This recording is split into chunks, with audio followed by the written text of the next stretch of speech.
Hello అండి, welcome back to my channel. నేను మీ లావణ్య. ఈరోజు వీడియోలో మైదా పిండి లేకుండా గోధుమ పిండితో మైసూర్ బజ్జీ ఎలా వేసుకోవాలో చూపిస్తాను. ముందుగా ఒక బౌల్ తీసుకొని అందులో గోధుమ పిండి వేసుకోవాలి.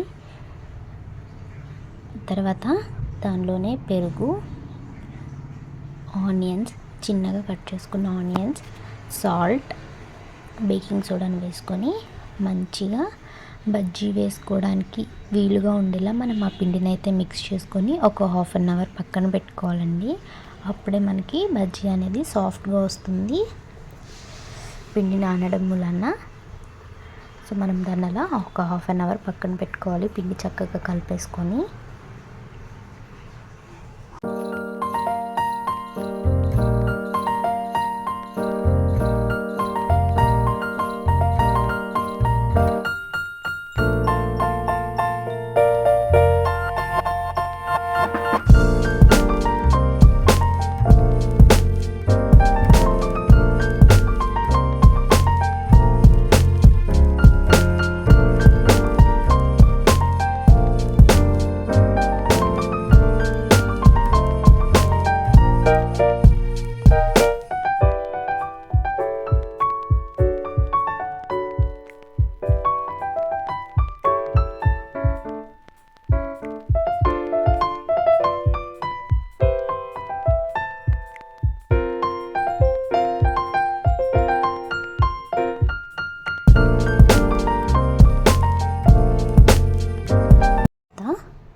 కడాయి తీసుకుని డీప్ ఫ్రైకి కావాల్సిన ఆయిల్ని అందులో పోసుకొని ఆయిల్ హీట్ చేసుకోవాలి.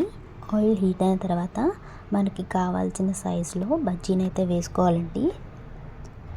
ఈ బజ్జీ మైదా పిండిలాగా కొంచెం గోల్డెన్ కలర్కి రాగానే తీసేస్తే లోపలంతా ఉడకదు. సో నేను వీడియోలో చూపిస్తాను. ఆ కలర్ వచ్చేంత వరకు మనం ఫ్రై చేసుకుంటేనే ఆయిల్లో బజ్జీ అనేది టేస్టీగా లోపలంతా ఉడికి మంచిగా సాఫ్ట్గా వస్తుంది బజ్జీ అనేది. ఈ బజ్జీలోకి పల్లీ చట్నీ, టొమాటో చట్నీ, ఏ చట్నీ అయినా మంచిగానే ఉంటుందండి. మైదా లేకుండా గోధుమ పిండితో కూడా మనం టేస్టీ మైసూర్ బజ్జీని చేసుకోవచ్చు. మీరు ఒకసారి ట్రై చేయండి. టేస్ట్ అయితే చాలా బాగుంటుంది. వీడియో లాస్ట్ వరకు చూసేయండి. Thank you.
మీకు నా వీడియోస్ కనుక నచ్చితే లైక్ చేసి, షేర్ చేసి, సబ్స్క్రైబ్ చేయండి.